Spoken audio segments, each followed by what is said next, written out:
முதல் வாசகம். சீராக்கின் ஞான நூலிலிருந்து வாசகம். இறைவாக்கினர் எலியா நெருப்பு போல் எழுந்தார். தீவட்டி போல் அவருடைய சொல் பற்றி எரிந்தது.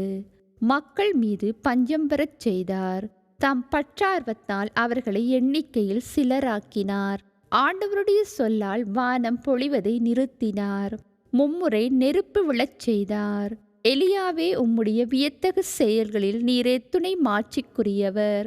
உமக்கு இணையாய் யார் பெருமை பாராட்டக்கூடும்? இறந்தவரை உன்னத இறைவனின் சொல்லால் இறப்பினின்றும் பாதாளத்தினின்றும் எழச் செய்தீர். மன்னர்களை அழிவுக்கு உட்படுத்தினீர்.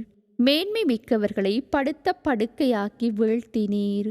கடும் சொல்லை சீனாய் மலை மீதும் பழிவாங்கும் தீர்ப்பை ஒரேபு மலை மீதும் கேட்டீர். பழி தீர்க்கும்படி மன்னர்களை திருப்பொழிவுச் செய்தீர். உம் வழித்தோன்றல்களாக இறை வாக்கினர்களை ஏற்படுத்தினீர். தீச்சூறாவளியில் நெருப்பு குதிரைகள் பூட்டிய தேரில் நீர் எடுத்து கொள்ளப்பட்டீர்.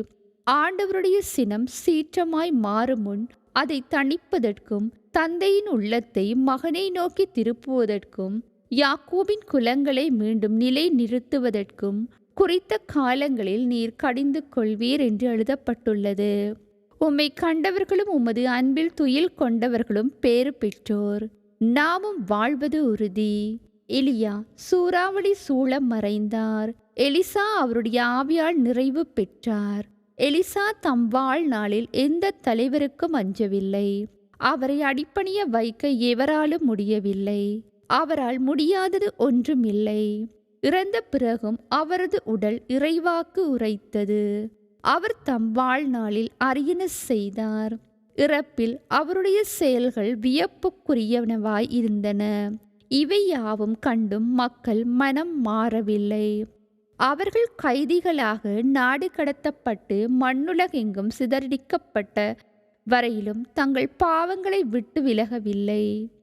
இது ஆண்டவர் வழங்கும் அருள்வாக்கு.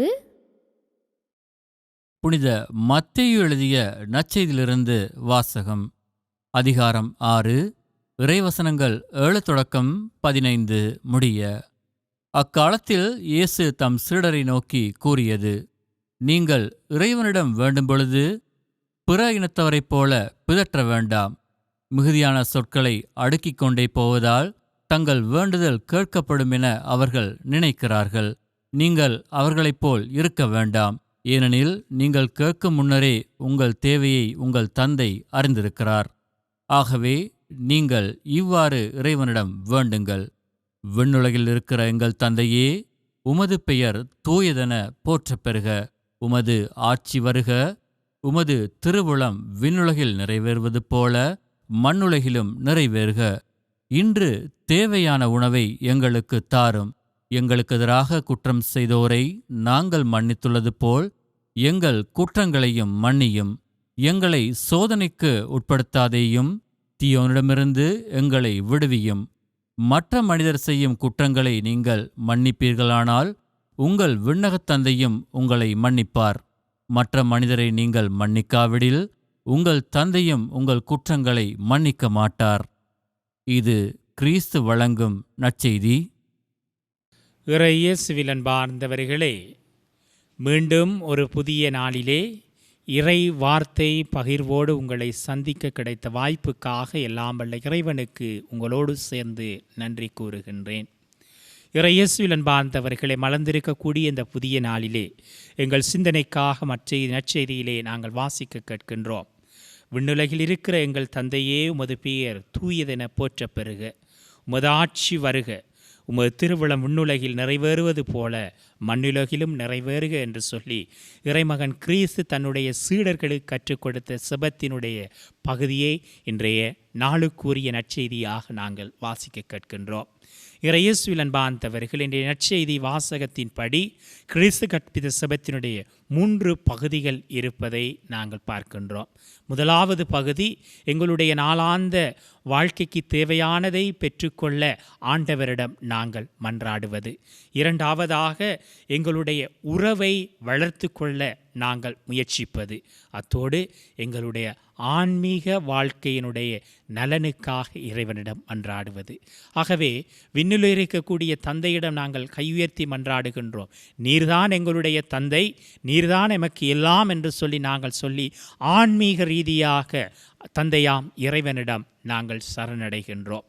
ஆகவே இன்று விசேட விதமாக எனக்கு தவறு செய்தவர்களை, எனக்கு தீமை செய்தவர்களை மன்னிப்பதன் ஊடாக நீர் என்னை மன்னியும் என்று சொன்னால், உம்முடைய உறவு எவ்வளவு முக்கியமோ அவ்வாறு மற்றவர்களுடைய உறவும் எனக்கு முக்கியம் என்பதை நாங்கள் ஞாபகப்படுத்துகின்றோம். ஆகவே இந்த உறவு வளப்படுத்தப்படுகின்ற போது, இந்த உறவு திடப்படுத்தப்படுகின்ற போது, நான் இந்த உலகத்திலே தேவையான என்னுடைய உணவு சார்ந்த அல்லது எனக்கு தேவையான உலக ரீதியிலே நான் வாழ்வதற்கு தேவையான எல்லாவற்றையும் இறைவன் கொடுப்பார் என்ற நம்பிக்கை உருவாகும்.